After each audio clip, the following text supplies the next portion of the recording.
Bueno, pues vamos a entrevistar ahora a Todd Haynes, director de Carol, Aguas Oscuras, Poison y de esta última May December con Julianne Moore y Natalie Portman, que está en el festival en la sección Parlac. Gracias por concedernos esta entrevista y la primera pregunta que quería hacerle era ¿por qué decidió contar esta historia y qué es lo que más le intrigó, sedujo?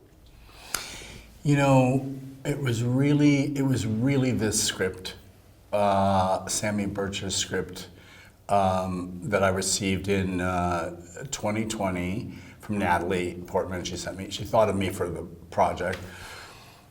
And a lot of stuff was circulating at the time because it was the height of COVID, a lot of speculation. But Sammy's script really rose to the surface of so much other material. It had a cunning, it had a subtlety and restraint, and it had a sense and a wit, clearly. And she had the brilliant conceit of setting this tabloid event back 20 years. So it wasn't really about the media frenzy moment. It was more about the way people survive or try to survive those crises, and the walls that are built around people to protect the choices that they make in their lives.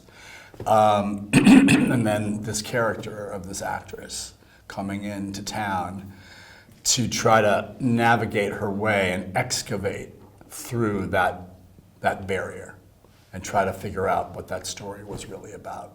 Si tenía pensado desde un momento trabajar con Natalie Portman o se le ocurrió después durante el rodaje.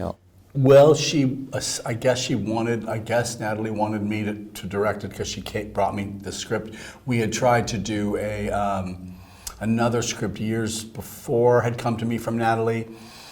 It didn't really work. That didn't work out at the time. But I had a real interest, a real curiosity, and I was very flattered that she thought of me for the film. But she was we were talking right away about her playing Elizabeth in the film.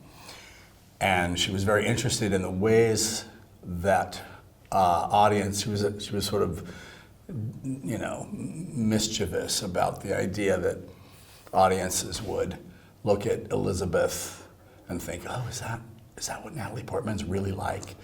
And she wasn't afraid of that. In fact, she was excited by that. Luego, en la película está muy presente la música de Michael Gard de Go Between. ¿Por qué decidió escoger esa música, ¿no? para la película? Yeah, I saw the Go Between last year. And I think I must have seen the film when I was young.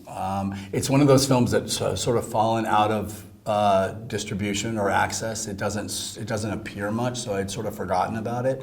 And all of a sudden it showed up on Turner Classic Movies in America. And my friend Kelly Reichert, in fact, I think she was the one who said, have you seen the Go Between? It's so incredible.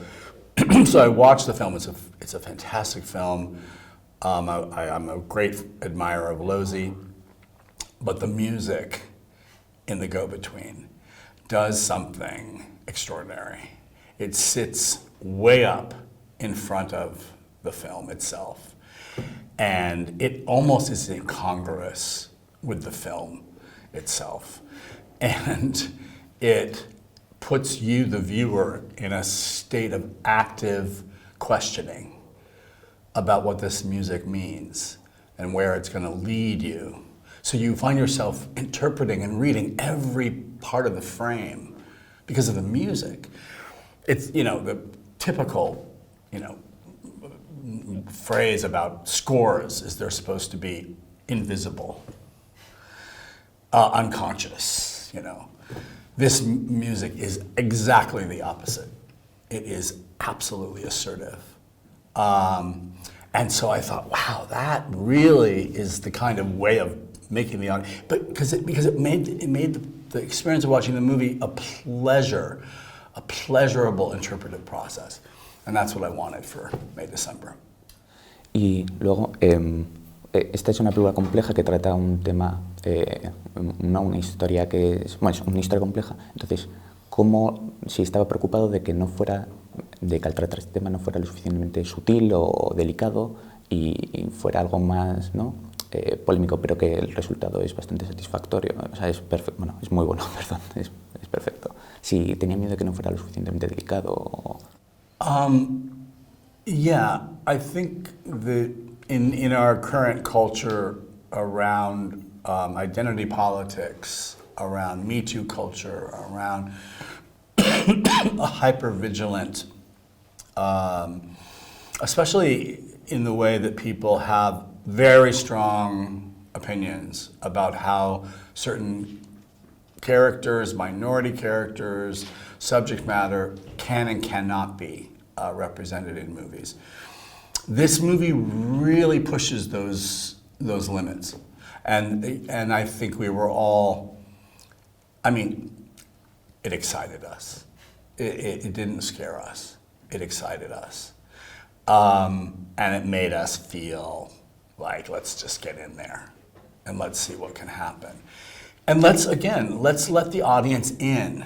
Let's not tell them what to think. Let's not hold up rigid ideas from the start. Let's let them enter this film and welcome give them a place where they don't know what to think that's safe and that's pleasurable, you know? And you know, this is all, you don't know if that's gonna work. And it may still not work for people who see the film. But so far the reception the film has received, mostly in festivals, it has been a really nice reminder that cinema can still do those things and that audiences are ready and willing to go into the gray area and not know exactly what to think all the time, you know? And that's what I always loved about the movies that inspired me in my life. Thank you so much for this interview. Thank you. Thank you so much.